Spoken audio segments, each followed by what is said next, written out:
12 करोड़ रुपए।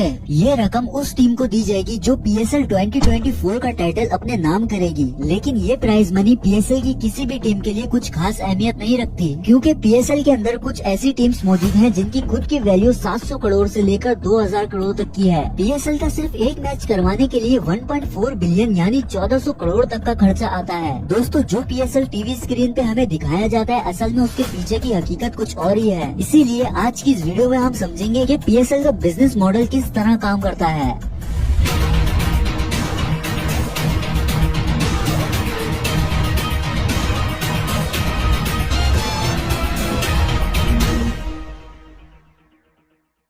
PSL Pakistan super league, इसकी शुरुआत आज से तकरीबन 8 साल पहले 2016 में हुई। ये पाकिस्तान की ऑफिशियल क्रिकेट लीग है जो इंडियन प्रीमियर लीग यानी कि IPL से इंस्पायर्ड है। PSL के अंदर पाकिस्तान के मुख्तलिफ शहरों के नाम से तकरीबन 6 टीमें खिलाई जाती हैं, जिसमें Karachi Kings, Quetta Gladiators, Islamabad United, Multan Sultan, Peshawar Zalmi, Lahore Qalandar जैसी पॉपुलर टीम्स शामिल हैं। जिस तरह IPL को BCCI कंट्रोल करता है, उसी तरह PSL को PCB यानी कि पाकिस्तान क्रिकेट बोर्ड कंट्रोल करता है। अगर PSL के रेवेन्यू मॉडल की बात करें तो ये 4 पॉइंट्स में डिवाइड है। नंबर 1 ब्रॉडकास्टिंग, यानी कि वो टीवी चैनल्स जो PSL के मैचेस को दिखाते हैं। नंबर 2 PSL टीम्स, जो कि प्राइवेट कंपनीज के थ्रू ओन की जाती है। इसके बाद आते हैं स्पॉन्सर्स, जो कि PSL और PSL टीम्स को स्पॉन्सर करते हैं। और एंड में आता है पाकिस्तान क्रिकेट बोर्ड, जो कि PSL को गवर्न करता है। दोस्तों, PCB 3 तरह से पैसे कमाती है, जिसमें सबसे पहले आती है स्पॉन्सरशिप्स। ये स्पॉन्सरशिप भी 2 तरह की होती है, जिसमें पहले नंबर पर है टाइटल स्पॉन्सरशिप। ये वो स्पॉन्सर होता है जो अपना नाम लीग के साथ ऐड करवाता है, जैसे आपने सुना होगा HBL PSL। अब यहाँ पे ये जो HBL है, ये पाकिस्तान सुपर लीग का सबसे बड़ा स्पॉन्सर है। 2022 में HBL ने PCB को $22.2 मिलियन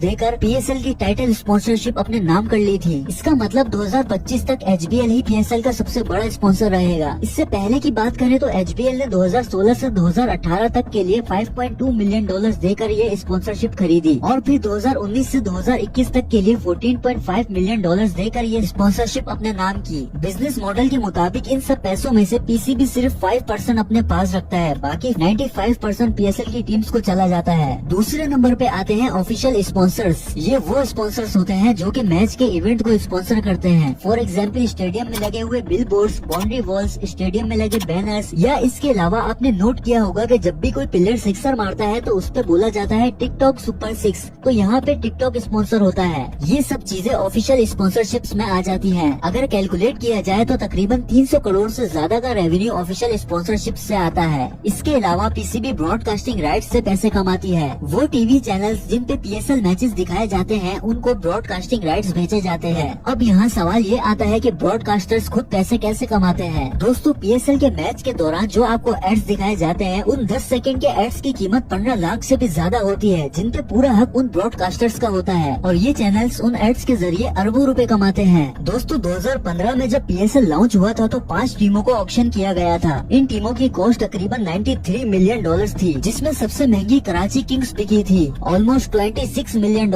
लेकिन 2 साल बाद 2017 में एक और टीम को इंट्रोड्यूस करवाया गया, और वो टीम थी मुल्तान सुल्तान, जो कि $45 मिलियन में बिकी थी। ये सारा का सारा पैसा PCB के पास जाता है। इसका जरा सा भी प्रॉफिट किसी के भी साथ शेयर नहीं किया जाता। अब सवाल ये आता है कि PSL के प्लेयर्स के खर्चे कौन उठाता है। दोस्तों, PSL की हर टीम का कोई न कोई फ्रेंचाइजी ओनर जरूर होता है, और वो ओनर ही अपनी टीम के प्लेयर्स का खाने का, पीने का, उनकी सैलरी, उनकी रिहाइश, ट्रांसपोर्टेशन, ये सब एक्सपेंसेस ओनर ही पूरे करता है। लेकिन ये खुद भी कुछ कमाता है या नहीं? अगर हाँ तो कैसे? दोस्तों, आपने प्लेयर्स के यूनिफॉर्म पे बड़े बड़े ब्रांड्स के लोगोस देखे होंगे। इन लोगोस को टीम स्पॉन्सर कहा जाता है। ये ब्रांड्स अपना लोगो ऐड करवाने के करोड़ों रुपए पे करती है, जो सीधा ओनर की जेब में जाते हैं। इसके अलावा जितनी भी टिकट्स बेची जाती हैं, उनका भी 95% प्रॉफिट टीम्स को दिया जाता है। और प्राइस पूल की बात करें तो प्राइस पूल का 50% हिस्सा ओनर के पास जाता है, और बाकी 50% टीम के प्लेयर्स में इक्वली डिस्ट्रीब्यूट कर दिया जाता है। अब बात करते हैं ये प्लेयर्स खुद कैसे पैसे कमाते हैं। दोस्तों, PSL के अंदर तमाम प्लेयर्स ड्राफ्ट में मौजूद होते हैं, और ड्राफ्ट के अंदर 5 किस्म की मुख्तलिफ कैटेगरीज होती है: प्लाटिनम,